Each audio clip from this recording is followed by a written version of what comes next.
સમાચારની શરૂઆત કરીએ તો વલસાડ જિલ્લાના વાતાવરણમાં પલટો જોવા મળ્યો છે। તો એકાએક વાતાવરણમાં પલટો જોવા મળ્યો છે અને જેના કારણે ખેડૂતો ચિંતિત થયા છે। તો બીજી તરફ કપરાડાના છેવાડાના ગામ સુધી કમોસમી વરસાદથી ખેડૂતો ચિંતિત થયા છે।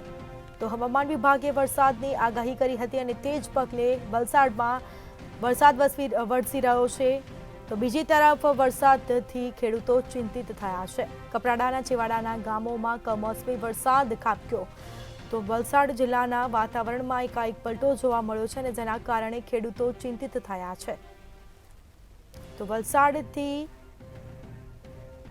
કપરાડાના છેવાડાના ગામોમાં કમોસમી વરસાદ। વલસાડ જિલ્લાના વાતાવરણમાં એકાએક પલટો જોવા મળ્યો છે।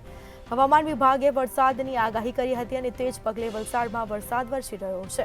કપરાડાના છેવાડાના ગામોમાં કમોસમી વરસાદ વરસી રહ્યો છે અને જેના કારણે ખેડૂતો ચિંતિત થયા છે।